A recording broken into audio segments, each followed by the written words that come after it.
have been quite blown away by the number of people that have paid attention and been interested in my tarot journal setup video, and because of it I've gained a few new subscribers. So this video is for those people who wanted to see how I could create a tarot journal from scratch. I have been evolving my practice and I have been promising that I would do this video. Rest assured, for those of you that are interested in my tarot and oracle deck related content, I will be back with another video to do with that very soon. But this is, as I said, a thank you to those people that are interested in the planner side of it. So let's dive in and see what changes I have made to my tarot journal.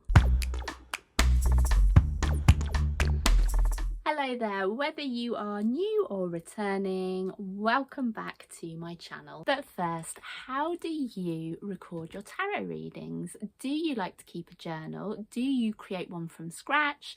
Do you like to include images, or do you use something like a ritual planner which is all pre-printed for you? Please comment below and share how you do this. Now, if you haven't seen my previous tarot journal setup video, I do recommend you go back and watch that, because it explains why I'm doing my tarot journal this way and what I've been doing up until this point. And hopefully it will put some of the things that I explain in this video into a little bit more context for you.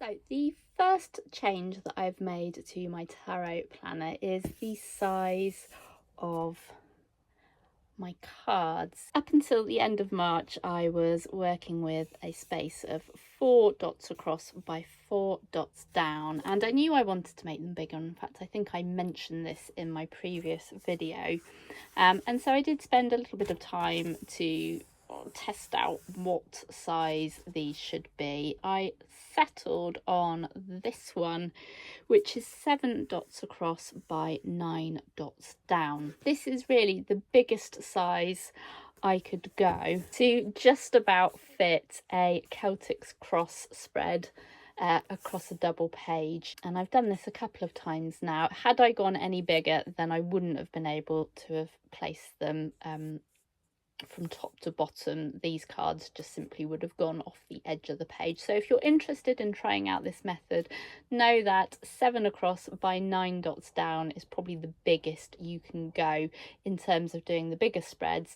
I could of course make them a lot bigger if I was only doing a 3 card spread, and I'll just show you. Interestingly, at the sizes I've just given you, I can get 4 cards going across, and I think I can get 4 going down if I was to tightly impact them. In my previous video I mentioned I had a little key here using the letters V and M, V being my visual interpretation of the card, so that relates to the cards from the spread, and then M, that's when I've gone through the book and actually summarised the meaning in the book. In addition to that, I mentioned that I was using different colours, and this is how I've moved my practice forward. So now I've gone with the bigger size card, you'll notice that I'm actually writing a summary of each card inside the card space that I've drawn out, and for me that just helps to make it a lot more visual, being a visual person. So typically speaking, unless I forget, green is my visual interpretation when I've written in green, and blue is the meaning from the book, again summarised. I've also used the space to the side and below the card to write the name of the deck or the question. For me, writing inside the cards like this just makes it a little bit more succinct.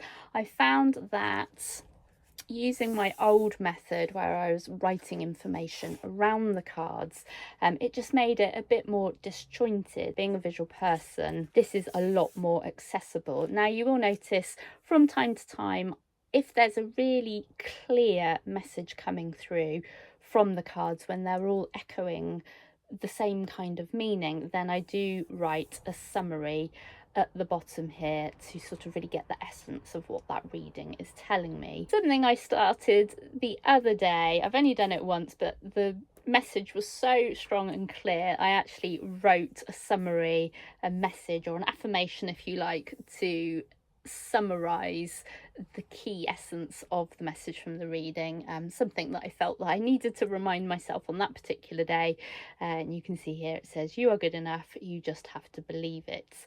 And then there was additional indications that I possibly needed to be looking after my physical health to help balance out and improve my mental health and well-being. If you need more obvious reminders about what it is you're doing or what the cards are telling you, this is quite a visual way to grab your attention when you're flicking back through your journal. Something else I quite enjoyed doing for my bigger kind of in-depth weekend readings that I've been trying out is to include some imagery. Again, going back to this idea of being a visual person. So what key symbols and colours are the cards sharing with me at that time? And I think I've shared this one before, and I even extended it to make it more of a visual mind map. So using colours to kind of connect with other areas of the reading. And so you can see this card here has got the outline of pink, yellow and blue,